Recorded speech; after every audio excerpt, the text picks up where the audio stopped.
अंतर मन में ज्योति जगा लो, होगा दूर अंधेरा।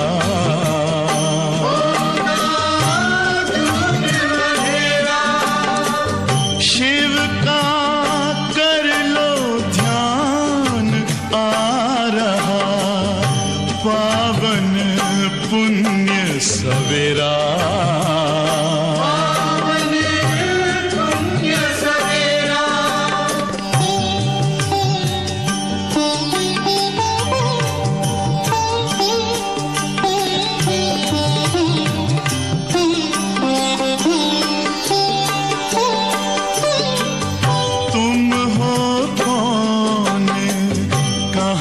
से आए अपने आप को जानो, राजयोग के द्वारा अपना परम पिता पहचानो। इसी राजपथ पर चलकर पालो अपना बसेरा।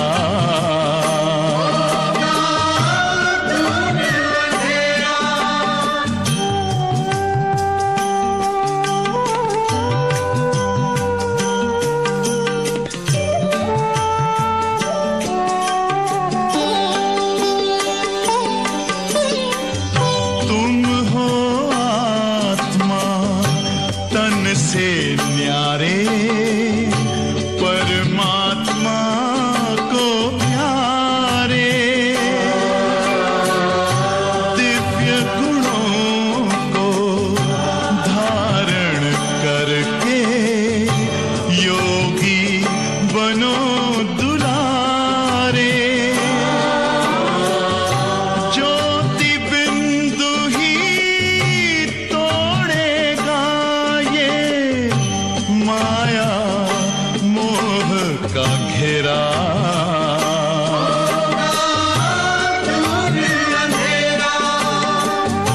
अंतर मन में ज्योति जगा लो, होगा दूर अंधेरा।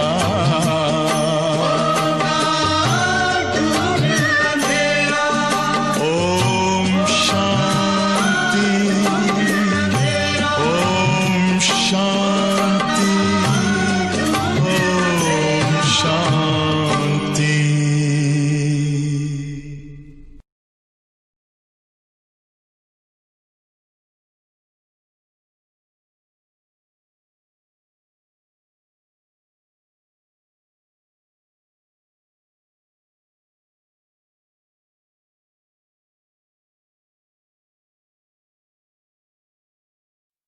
ओम शांति।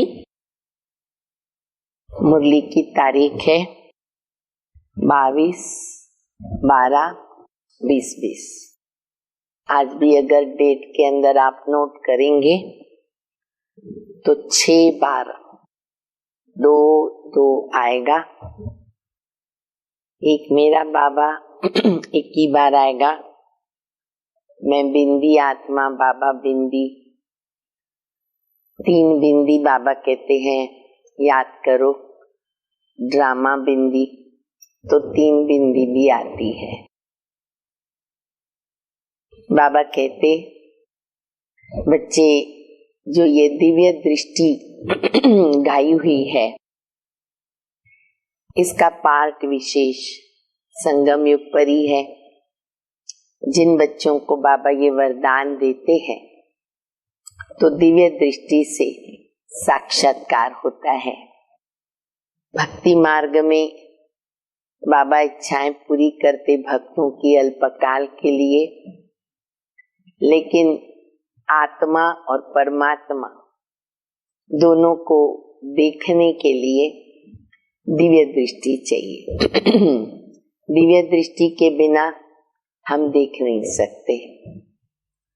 फिर बाबा कहते, बच्चे मैं तुमको जो ड्रामा का ज्ञान पक्का कराता हूँ, जितना जिन बच्चों को ड्रामा पक्का है कि ये कल्प पहले वाला ड्रामा रिपीट हो रहा, एक्यूरेट है, हर आत्मा का पार्ट फिक्स है, वो चेंज नहीं हो सकता। तो जब हम किसी को ज्ञान देते हैं तो उनको हम नहीं कह सकते कि भक्ति नहीं करो। ऑटोमेटिकली जब वो बाबा को अच्छी तरह पहचानते हैं तो फिर उनकी भक्ति छूट जाती है। हमें यह बात स्पेशल बोलने की आवश्यकता नहीं। तो ऐसी कई ज्ञान की बातें, शिक्षाएं बाबा मुरली में दे रहे हैं। बाबा की मुरली सुनेंगे। मीठे बच्चे, तुम्हें भी बाबा के द्वारा दिव्य दृष्टि मिली है। दिव्य बुद्धि तो बाबा ने सबको दे दी। उस दिव्य बुद्धि से हम आत्मा का रियलाइजेशन करते और परमात्मा का रियलाइजेशन करते, अनुभव करते हैं। बहुत अच्छी तरह भी हम बच्चे अनुभव करते। बाकी बाबा कहते हैं कि बाबा के द्वारा बच्चों को दिव्य दृष्टि मिली है। उस दिव्य दृष्टि से ही तुम आत्मा और परमात्मा को देख सकते हो। प्रश्न है, ड्रामा के किस राज को समझने वाले, ड्रामा के किस राज को समझने वाले कौन सी राय किसी को भी नहीं देंगे? कौन सी राय किसी को नहीं देंगे कभी भी? उत्तर है, जो समझते हैं कि ड्रामा में जो कुछ पास्ट हो गया वो फिर से एक्यूरेट रिपीट होगा, तो वो कभी किसी को भक्ति छोड़ने की राय नहीं देंगे। वो कभी किसी को भक्ति छोड़ने की राय नहीं देंगे। जब उनकी बुद्धि में ज्ञान अच्छी तरह बैठ जाएगा, समझेंगे कि हम आत्मा है, हमें बेहद के बाप से वर्षा लेना है, तब बेहद के बाप की पहचान हो जाएगी तो हद की बातें स्वतः ही खत्म हो जाएगी। बाबा बहुत अच्छी युक्तियां बताते रहते हैं। ओम शांति। अपनी आत्मा के स्वधर्म में बैठे हो, बाबा याद करा रहे, आत्मा का स्वधर्म, स्वरूप, स्वदेश, स्वपिता, शांति शांति शांति। रूहानी बाप रूहानी बच्चों से पूछते हैं, क्योंकि ये तो बच्चे जानते हैं एक ही बेहद का बाप है जिसको रूह कह सकते, सिर्फ उनको सुप्रीम कहा जाता। सुप्रीम रूह, सुप्रीम रूह कहो या फिर परमात्मा कहते। परमात्मा है तो जरूर, ऐसे नहीं कहेंगे कि परमात्मा है ही नहीं। चाहे न चाहे अनजाने में भी भगवान को, परमात्मा को, ईश्वर को, प्रभु को, गॉड फादर को, अल्लाह को सब याद करते हैं। परमात्मा माना ही परमात्मा। यह भी समझाया गया है कि मूंझना नहीं चाहिए, क्योंकि 5000 वर्ष पहले भी यह ज्ञान तुमने सुना था। आत्मा सुनती है ना, आत्मा बहुत छोटी सूक्ष्म है। इतना है, इतनी सूक्ष्म आत्मा है जो इन आंखों से देखा नहीं जाता। कितना ट्रायल किया डॉक्टर्स ने, साइंस वालों ने, कि आत्मा निकल जाती है शरीर से तो पता चले, लेकिन नहीं समझ पाए। ऐसा कोई मनुष्य नहीं होगा जिसने आत्मा को इन आंखों से देखा हो, इन आंखों से देखा हो। देखने में आती है, परंतु दिव्य दृष्टि से। दिव्य दृष्टि के बिना नहीं देख सकते। सो भी ड्रामा प्लान अनुसार सबको तो दिव्य दृष्टि भी नहीं मिलती है, या सबको साक्षात्कार भी नहीं होता है। अच्छा समझो, कोई को आत्मा का साक्षात्कार हुआ, जैसे और चीज देखने में आती है, भक्ति मार्ग में भी कुछ तो साक्षात्कार होता है ना, इन आंखों से ही वह दिव्य दृष्टि मिलती है जिनसे चैतन्य में देखते हैं। आत्मा को ज्ञान चक्षु मिलता है, उनसे देख सकते, परंतु ध्यान में, ट्रांस में, दिव्य दृष्टि से। भक्ति मार्ग में बहुत भक्ति करते तभी तो साक्षात्कार होता है। जैसे मीरा को साक्षात्कार हुआ, डांस करती थी, बहुत अच्छी तरह से। ये मिसाल जो है वो हम बता सकते हैं, क्योंकि कईयों को ये प्रश्न रहता है कि ट्रांस क्या है, कैसे जाते, क्या होता है। तो उनको ये बात हम बता सकते हैं कि देखो, मीरा थी, कृष्ण की अटूट भक्ति करती थी लगन से। तो जब वो भक्ति में लीन हो जाती थी ना, तो भक्ति करते करते, याद करते करते वो खो जाती थी, गुम हो जाती। गुम माना मन और बुद्धि से, बैठी तो वहीं रहेगी ना, लेकिन डांस भी करती थी, बहुत कुछ दृश्य भी देखती थी। और जब उसकी आंख खुलती थी तो वो बताती थी कि मैंने कृष्ण देखा, मैंने रास मंडल देखा, मैंने गोप गोपियां देखी, मैंने भी रास किया। पास में बैठे हुए व्यक्ति को भी कुछ मालूम नहीं पड़ता। तो इस प्रकार से उनको साक्षात्कार होता था। तो ट्रांस क्या है?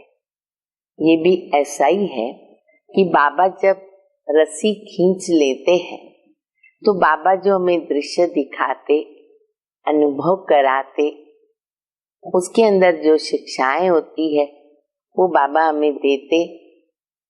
और फिर जब संदेशी नीचे आती है तो वो बताती है कि बाबा ने क्या दिखाया, तो उसको बोलते हैं ट्रांस। तो बाबा कहते मीरा जो है ना, वो ऐसे ट्रांस में जाती थी, डांस करती थी। वैकुंठ तो नहीं था ना, सचमुच का कोई स्वर्ग नहीं था। 500-600 वर्ष ही हुआ है जब मीरा थी, तब दुनिया तो स्वर्ग नहीं थी।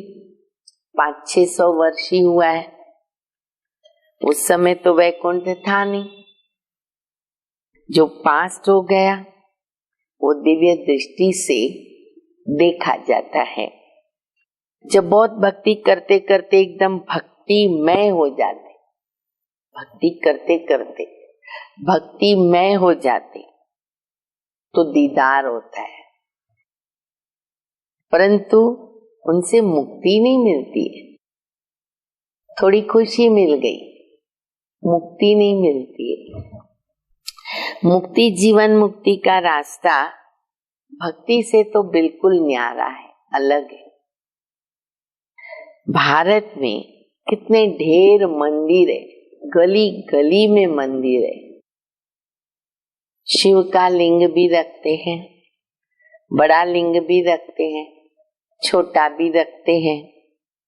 अब ये तो बच्चे जानते हैं कि जैसे आत्मा है ना, वैसे ही परमपिता परमात्मा है, सिर्फ परम है। साइज तो सबका एक है ना, आत्मा भिंडी, परमात्मा भिंडी, साइज में कोई फर्क नहीं है। जैसे बाप वैसे बच्चे, आत्माएं तो सब भाई भाई हैं। आत्माएं इस शरीर में आती हैं पार्ट बजाने। अब ये तो समझने की बातें हैं। ये कोई भक्ति मार्ग की दंत कथाएं नहीं है। ज्ञान मार्ग की बातें सिर्फ एक बाप ही समझाते। बाबा डायरेक्ट ज्ञान देते हैं। पहले पहले समझाने वाला बेहद का बाप निराकार है। उनके लिए पूरी रीत कोई भी समझ नहीं सकते। कहते हैं सर्वव्यापी है। वह कोई राइट बात तो नहीं है। बाप को पुकारते हैं, बहुत प्यार से बुलाते हैं। कहते बाबा आप जब आएंगे ना तो हम आपके ऊपर वारी जाएंगे। मेरा तो एक आप दूसरा न। दीदी ने देखो कितना अच्छा गीत बनाया हुआ है ना। दुनिया है पराई, परायों से क्या मोह, मेरा तो एक शिव बाबा दूसरा न कोई। बहुत अच्छा प्रसिद्ध गीत हो गया पूरे वर्ल्ड के अंदर। कई नए बच्चों को नहीं भी मालूम होगा। काफी वर्ष हो गए इस बात को। जब प्रकाश मणि दादी थी और भी दादियां थी, बहुत उनको अच्छा लगता था। जब भी दीदी मिलेगी ये गीत गाओ, और सब बहुत एंजॉय करते थे। तो बाबा कहते बुद्धि में पक्का रख, मेरा तो एक शिव बाबा दूसरा न कोई। तो जरूर उनको याद करना पड़े। वह खुद भी कहते हैं बच्चों आत्माओं से बात करते हैं। इसको रूहानी नॉलेज कहा जाता है। बाबा जो हमें ज्ञान देते हैं इसको कहते रूहानी नॉलेज, रूहानी ज्ञान। गाया जाता है, कहावत है मुरली की, कौन सी? आत्मा और परमात्मा अलग रहे बहुकाल, सुंदर मेला तब लगा मिला जब सतगुरु मिला दलाल। ये भी तो हिसाब बताया जाता। बहुत काल से तुम आत्माएं अलग रहती। एक कहावत को बाबा स्पष्ट करते। आदि से तुम बच्चे मेरे से अलग हुए, 5000 वर्ष हुआ, और अभी बाबा मिले कैसे? ब्रह्मा के द्वारा। यानी सतगुरु कैसे मिलता है? दलाल के द्वारा। तो तुम बहुत समय से अलग हो। वो फिर इस समय बाबा के पास आ गए, फिर से अपना राजयोग सीखने। ये टीचर सर्वेंट है। इतना निरंकारी बाबा, बिल्कुल निर्माणता से बाबा बताते। आज हम अपने को ऐसा कह नहीं सकते, शर्म आती है, बेभान आता है, या कोई कहेगा तो हमें अच्छा नहीं लगेगा। लेकिन नहीं, इस समय हम सेवाधारी हैं, सर्वेंट। बाबा कहते मैं कौन हूं? टीचर हमेशा ओबीडिएंट सर्वेंट होते, सिखाने वाले। बाबा कहते हैं हम तो सभी बच्चों का भी सर्वेंट है ना। सर्वेंट प्रैक्टिकल है। जो भी काम बाबा को ऑर्डर किया, बाबा आपको ये करना है, बाबा आपको ये करना है, बाबा मैं नहीं जानती, देखो ये प्रॉब्लम आ गई, ये समस्या आ गई, ये बात मेरे सामने आ गई, अब आप जानो, आपका काम जानो, आपको मुझे इस पेपर में पास कराना है, आपको मुझे यहाँ मदद करनी है। छोटा मोटा काम भी करते हैं ना। माताएं देखो झाड़ू लगाती, बाबा आप हो मेरे साथ झाड़ू लगाना। कोई भी कार्य करते बाबा को बुलाते और बाबा इजीली कर देते। तो बाबा कहते मैं बच्चों का सर्वेंट हूं। तुम कितना हुज्जत से बुलाते हो, हक से बुलाते हो मुझे। हे पतित पावन आओ, हमको पावन बनाओ। सब है भक्तियां। कहते हे भगवान आओ, हमको फिर से पावन बनाओ।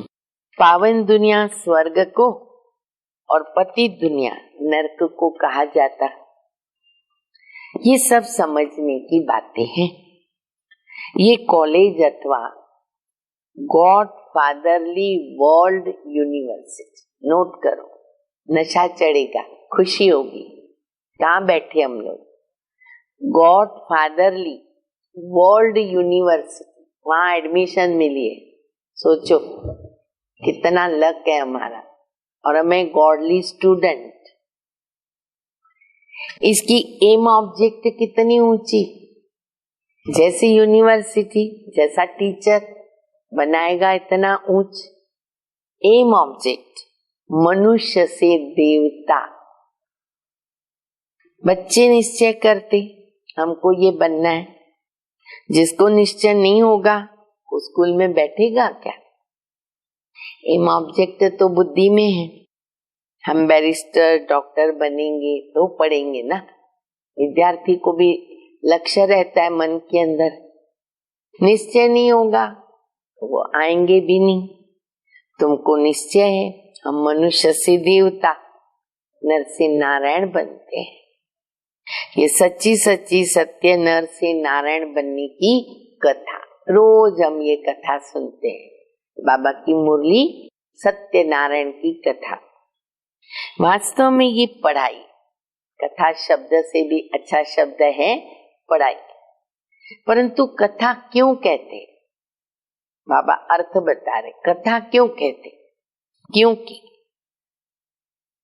5000 वर्ष पहले भी सुनी थी, पास्ट हो गई।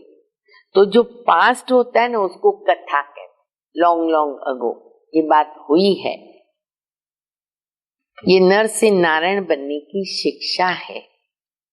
बच्चे दिल से समझते हैं। नई दुनिया में देवता है, पुरानी दुनिया में मनुष्य रहते हैं। देवताओं में जो गुण है वो मनुष्यों में नहीं है, इसीलिए उनको देवता कहेंगे। है तो देवता भी मनुष्य, दैवी गुण वाले देवता कहते। मनुष्य देवताओं के आगे नमन करते क्योंकि पवित्रता और दैवी गुण है। आप सर्वगुण संपन्न हो और फिर अपने को क्या कहते?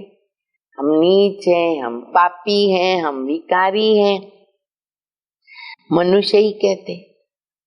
देवताओं को तो नहीं कहेंगे। देवताएं थे सतयुग में, कलयुग में तो देवता हो नहीं सकते हैं। परंतु आजकल तो सबको ना श्री श्री कह देते, साइन भी करते, श्रीमती श्रीमान बुलाते हैं तो श्री कह करके समझते हम बहुत अच्छा रिस्पेक्ट दे रहे। बाबा कहते बच्चे श्री तो कोई है नहीं, श्री का अर्थ है श्रेष्ठ। श्री माना श्रेष्ठ, सर्वश्रेष्ठ तो भगवान ही बना सकते हैं। श्रेष्ठ देवता सतयुग में थे, इस समय तो कोई मनुष्य श्रेष्ठ है ही नहीं। तुम बच्चे अभी बेहद का संन्यास करते हो। तुम जानते हो कि ये पुरानी दुनिया अभी खत्म होने वाली है, इसलिए इन सब से वैराग्य। जो चीज रहने वाली नहीं, बुद्धि कैसे लगाएंगे तो हम दुखी हो जाएंगे। वैराग्य करो। वो तो हठयोगी सन्यासी हैं, घर बार छोड़ के निकले, फिर आकर के न महलों में बैठे। पहले तो जंगल में रहते थे ना, बाबा हमेशा बताते पवित्रता की ताकत थी। गृहस्थी लोग उनको वहां जाके भोजन पहुंचाते थे। अभी पवित्रता की ताकत नहीं रही है तो वो लोग शहर में आ गए, महल बना के रहते। अब देखो कितने पकड़े गए ना, कितने उनके, आप देखो महल कितने बड़े बड़े, कितना क्या क्या बनाया हुआ है। नहीं तो कुटिया पर कोई खर्चा थोड़ी लगता है, कुछ भी नहीं। सन्यासियों का काम है कुटिया बना के रखना और उसमें रहना।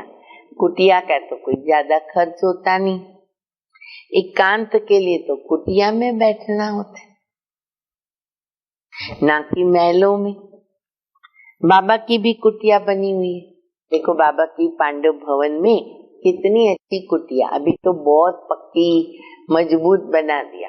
बाबा के साकार बाबा थे, ओरिजिनल कुटिया थी, उसका आनंद ही कुछ और था। बाबा भी कुटिया में बैठ करके सब बच्चों को पत्र आदि लिखते थे। बाबा की भी कुटिया बनी हुई है। कुटिया में सब सुख है, अभी तुम बच्चों को पुरुषार्थ करके मनुष्य से देवता बनना है। तुम जानते हो ड्रामा में जो कुछ पास्ट हो गया वो फिर एक्यूरेट रिपीट होगा। इसीलिए किसको भी ऐसी राय मत देना कि भक्ति छोड़ो। हमें कभी किसी को नहीं बोलना चाहिए कि अभी भक्ति नहीं करनी चाहिए, डिससर्विस हो जाती। घर में भी आप अकेले ज्ञान में आते हो और दूसरे व्यक्ति भक्ति करते, कभी मत कहो कि ये भक्ति नहीं करनी चाहिए। जब ज्ञान बुद्धि में आ जाएगा, समझेंगे हम आत्मा है, हमको बेहद के बाबा से वर्षा लेना है। बेहद के बाबा की जब पहचान हो जाएगी तो हद की बातें स्वतः ही खत्म हो जाएगी, अपने आप छूट जाता है। बाबा कहते हैं गृहस्थ व्यवहार में रहकर सिर्फ बुद्धि का योग जो है ना वो बाबा से लगा। ये है मेहनत, ये मेहनत के पीछे पड़ना है। शरीर निर्वाह के लिए कर्म भी करना है। गृहस्थ में रहते हैं, शरीर मिला है, कर्म तो करना पड़ेगा। जैसे भक्ति में भी कोई कोई बहुत नौधा भक्ति करते हैं, नियम से रोज जाकर के न दर्शन करते। कई इतनी अच्छी भक्ति में लीन होते, फिक्स टाइम रहता है, पूजा को बहुत समय देते हैं, एक्यूरेट चलते हैं। देहधारियों के पास जाना वो तो हो गई जिस्मानी यात्रा। भक्ति मार्ग में कितने धक्के खाने पड़ते हैं, वहां कुछ, यहाँ तो कुछ भी धक्का नहीं खाना पड़ता। आते हैं तो समझाने के लिए बिठाया जाता है। बाकी याद के लिए कोई एक जगह बैठने की आवश्यकता नहीं। ज्ञान सुनने के लिए बैठना पड़ेगा, ज्ञान समझ लिया फिर है बाबा की याद, उसके लिए कोई एक जगह बैठना नहीं है, जब टाइम मिला बैठे। बाकी तो कर्म योगी भी बनना है। भक्ति मार्ग में कोई कृष्ण का भगत होता है तो ऐसे नहीं चलते फिरते कोई वो कृष्ण को याद नहीं कर सकते। इसलिए जो पढ़े लिखे मनुष्य होते हैं ना, कहते हैं अरे कृष्ण का चित्र घर में रखा है, फिर तुम मंदिर में क्यों जाती हो। समझदार होते, भाई यहाँ भी चित्र है, मंदिर में भी वही चित्र है, यहीं पूजा कर लो। कृष्ण के चित्रों की पूजा तुम कहाँ भी तो कर सकते हो। अच्छा चलो चित्र भी न रखो, याद करो, तुमको तो उनसे प्यार है, याद करने से मतलब है। एक बार अगर चीज देख ली ना, याद आएगी, संबंध जुट गया, चीज देख लिया, उनके विषय में जान लिया तो वैसे याद करेंगे। तुमको भी तो बाबा यही कहते हैं ना कि शिव बाबा को तुम घर बैठे याद क्यों नहीं कर सकते। ये तो नई बात है, शिव बाबा को कोई जानता ही नहीं है, नाम रूप देश काल को जानते ही नहीं। और फिर क्या कह देते, ग्लानि कर देते, सर्वव्यापी कह देते। आत्मा को परमात्मा तो नहीं कह सकते ना। आत्मा को बाप की याद आती, पुकारते हैं, याद करते भी है, फिर भी कहते आत्मा सो परमात्मा। परंतु बाप को जानते नहीं तो उनको फिर साथ रोज समझाना पड़े। फिर रेजगारी पॉइंट्स भी तो समझाई जाती। पहले मुख्य मुख्य बातें समझनी है, फिर डिटेल भी समझ सकते हैं। बाप ज्ञान का सागर है। कितने समय से सुनते आए हो, क्योंकि नॉलेज है ना, इतने वर्षों से बाबा देखो ज्ञान दे रहे हैं। समझते हो हमको मनुष्य से देवता बनने की नॉलेज मिलती है। बाबा कहते बच्चे तुमको नई नई गुह्य बातें सुनाता हूँ, हर मुरली में कुछ ना कुछ गुह्य बातें हैं। मुरली तुमको नहीं मिलती है तो तुम कितना चिल्लाते हो। मुरली तो चाहिए ना, मुरली बिगर तो रह नहीं सकते हैं। बाबा कहते हैं तुम बाप को तो याद करो, मुरली पढ़ते हो फिर भी भूल जाते हो। तो पहले पहले तो ये याद करना है कि मैं आत्मा हूँ, मैं छोटी बिंदी हूँ, आत्मा कोई तो जानना होता है। कहती इनकी आत्मा ने कल दूसरे में प्रवेश किया। हम आत्मा ही जन्म लेते लेते अभी पतित बन गई, अपवित्र बन गए। पहले तुम पवित्र गृहस्थ में थे, सतयुग में प्रवृत्ति में पवित्रता थी। अभी की प्रवृत्ति गृहस्थ अधर्म अपवित्रता आ गई। लक्ष्मी नारायण दोनों भी पवित्र थे, फिर दोनों अपवित्र बन गए। फिर दोनों पवित्र होते हैं तो क्या अपवित्र से पवित्र बने या पवित्र जन्म ले लिया? तो बाप बैठ समझाते हैं कि कैसे तुम पवित्र थे, फिर वाम मार्ग में जाने से तुम अपवित्र बने। पुजारी को कहेंगे अपवित्र, पूज्य को कहेंगे पवित्र। सारे वर्ल्ड की हिस्ट्री, ज्योग्राफी तुम्हारी बुद्धि में है।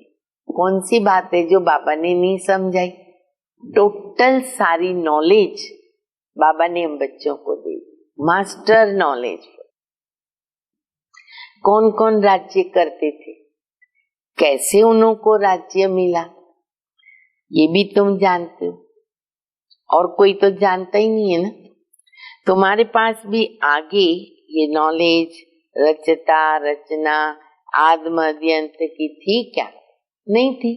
पहले हम भी नहीं जानते थे। गोया तुम नास्तिक थे, नहीं जानते थे। नास्तिक बनने से कितने दुखी हो गए। अब तुम यहाँ आए हो देवता बनने, वहां कितने सुख होंगे। कहाँ? सतयुग में। दैवी गुण भी हमको यहाँ धारण करने हैं। देखो रोज बाबा याद कराते, बाबा की याद, दैवी गुण की धारणा, सेवा के भी प्लान देते और ज्ञान की गहराई भी बताते। हर मुरली में 4 विषय है, हमको चारों में पास होना है ना। दैवी गुण धारण करने हैं। प्रजापिता ब्रह्मा की औलाद, भाई बहन है।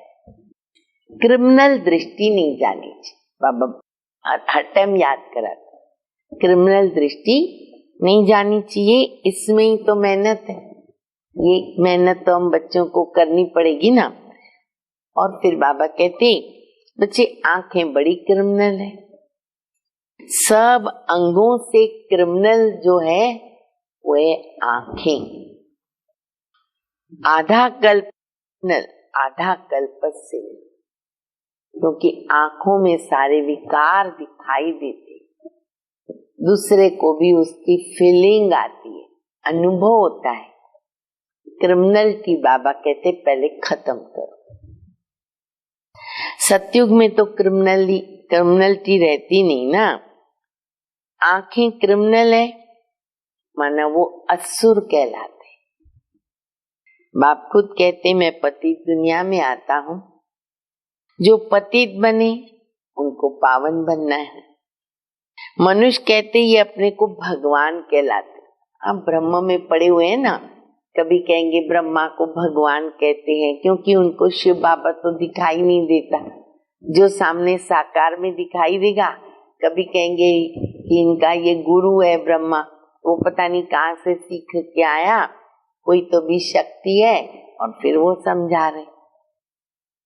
तो बाबा कहते हैं, कोई कहते ये अपने को भगवान कहलाते। अरे झाड़ में देखो, कल्प वृक्ष का चित्र है, झाड़ में देखो एकदम तमो प्रधान दुनिया के अंत में खड़ा है ब्रह्मा बाबा, और फिर नीचे दिखाया तपस्या कर रहे हैं। सतयुग में लक्ष्मी नारायण की डिनाइस्टी चलती है। संवत भी इन लक्ष्मी नारायण से ही तो गिना जाएगा, वहां से स्टार्ट हो जाता। इसीलिए बाबा कहते लक्ष्मी नारायण का राज्य दिखाते हो तो लिखो। लक्ष्मी नारायण का राज्य दिखाते तो लिखो। इससे 1250 वर्ष के बाद त्रेता युग। शास्त्रों में फिर लाखों वर्ष कह दिया, एक एक युग को लाखों वर्ष कह दिया। रात दिन का फर्क हो गया। ब्रह्मा की रात आधा कल्प, ब्रह्मा का दिन आधा कल्प। अब ये बातें तो बाप ही समझाते हैं, फिर भी कहते कितना डिटेल बाबा ज्ञान अलग अलग देते, फिर बाबा सार बताते, मीठे बच्चे अपने को आत्मा समझो, बाबा को याद करो। उनको याद करते करते तुम पावन बन जाएंगे, फिर अंत मते सुगति हो जाएगी। बाबा ऐसे नहीं कहते कि यहाँ आके बैठ जाए। हाँ, बैठेंगे कैसे, रहेंगे कहाँ, ग्रस्त का क्या होगा, परिवार का क्या होगा, यहाँ नहीं बैठना है। सर्विसेबल बच्चों को तो बिठाएंगे भी नहीं, और जो बाबा के सेवाधारी बच्चे ना, इधर सेवा उधर सेवा, यहाँ भागे वहां भागे, बाबा भी उनको भेज देते हैं। दादियां अनुभव बहुत अच्छे सुनाती है। हम आते थे बाबा को मिलने, अभी 2 दिन ही नहीं हुआ मधुबन में, बाबा कहेगा बच्चे तुम यहाँ क्यों बैठ गई हो, जाओ सेवा में। तो बाबा कहते हैं सर्विसेबल बच्चों को तो बिठाएंगे नहीं ना, सेंटर्स म्यूजियम आदि खोलते रहते हैं, कितनों को निमंत्रण बांटते हैं, आकर गॉडली बर्थराइट विश्व की बादशाही ले लो। तुम बाबा के बच्चे हो, बाप है स्वर्ग का रचयिता, तो तुमको भी तो स्वर्ग का वर्षा मिलना चाहिए। बाबा कहते मैं एक ही बार आकर स्वर्ग की स्थापना करता, एक बार कल्प में। एक ही दुनिया है जिसमें ये चक्र फिरता, न मूल वतन न सूक्ष्म वतन, यहीं चक्र घूमता है। मनुष्यों को अनेक मतें, अनेक बातें, कोई क्या सुनाता कोई क्या सुनाता, मतांतर कितने हैं, इसको कहते अद्वैत मत। अब तो जितने मुंह उतनी बातें, इतनी मतें हैं। झाड़ कितना बड़ा, इतनी टालियां निकलती, अब झाड़ कितना बड़ा हो गया कल्प वृक्ष का, कितने धर्म फैल गए। और पहले एक ही मत, एक ही राज्य, एक ही भाषा, सारे विश्व पर इनका लक्ष्मी नारायण का राज्य था।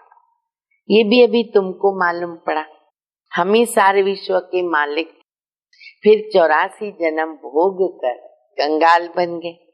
अभी फिर तुम काल पर जीत पाते, काल पर ऐसी जीत पाते हैं कि स्वर्ग में बाबा कहते वहां अकाले मृत्यु होती नहीं, समय के पहले शरीर नहीं छोड़ेंगे।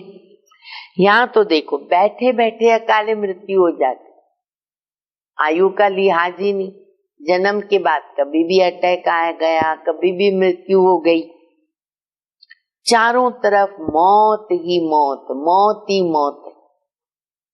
वहां ऐसे नहीं होता है, पूरी एज लाइफ चलती है, पूरी एज जितनी आयु है बराबर चलती है। भारत में प्यूरिटी पीस प्रॉस्पेरिटी थी, स्वर्ग की बात बाबा बता रहे, कंप्लीट प्यूरिटी पीस प्रॉस्पेरिटी। 150 वर्ष एवरेज आयु थी। अभी कितनी आयु रहती, कोई भरोसा ही नहीं।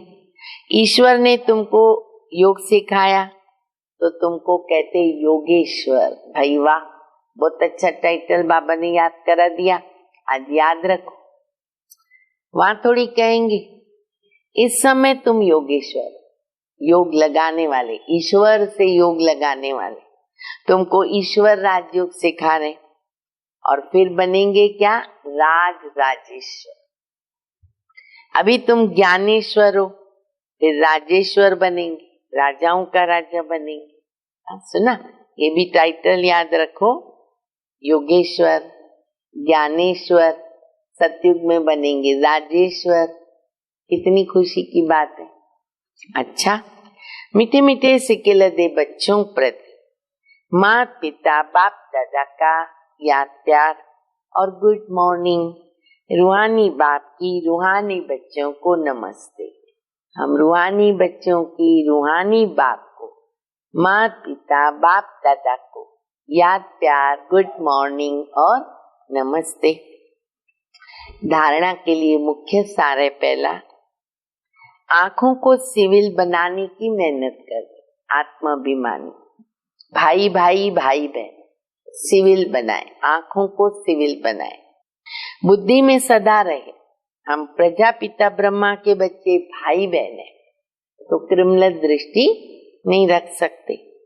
दूसरा, शरीर निर्वार्थ कर्म करते बुद्धि का योग एक बाबा से लगाना है। हद की सब बातें छोड़ बेहद बाबा को याद करना है और बेहद के सन्यासी बनना है। इस दुनिया में कहाँ भी बुद्धि न हो। वरदान, सदा अतीन्द्रिय सुख के झूले में झूलने वाले, सदा अतीन्द्रिय सुख के झूले में झूलने वाले, संगम युग की सर्व अलौकिक प्राप्तियों से संपन्न भव। संगम युग पर सर्व अलौकिक प्राप्तियां जो होती है उनसे संपन्न भव। जो बच्चे अलौकिक प्राप्तियों से सदा संपन्न हैं, वो अतीन्द्रिय सुख के झूले में झूलते, क्योंकि सब कुछ है, अब प्राप्त नहीं कोई वस्तु, वो खुशी रहेगी। जैसे जो लाडले बच्चे होते हैं ना, वो भी तो ऐसे झूले में झूलते हैं। ऐसे सर्व प्राप्ति संपन्न ब्राह्मणों का झूला अतीन्द्रिय सुख का झूला है।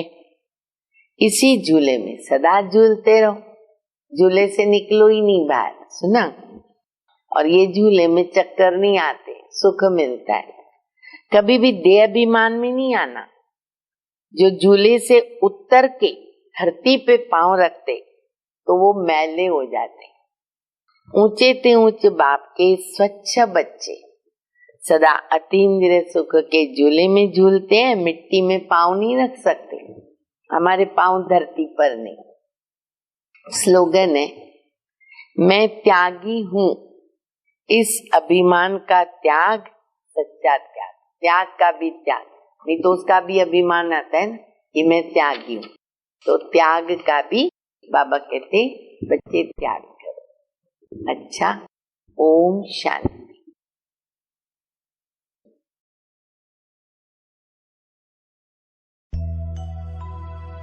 सांसों की माला में जिसकी यादें हैं पिरोई, सांसों की माला में जिसकी यादें हैं पिरोई, मेरे तो शिव बाबा एक, दूसरों न कोई।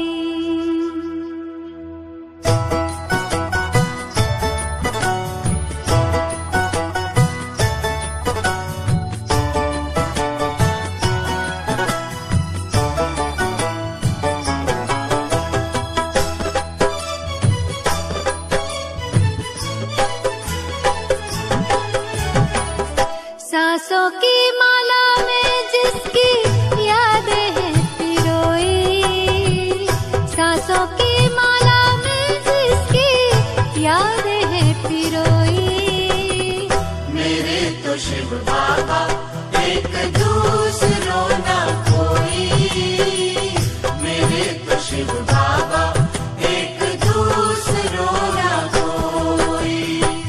बाबा ही संसार मेरा, दुनिया मेरी वो ही, बाबा ही संसार मेरा, दुनिया मेरी वो ही, मेरे तो शिव बाबा एक,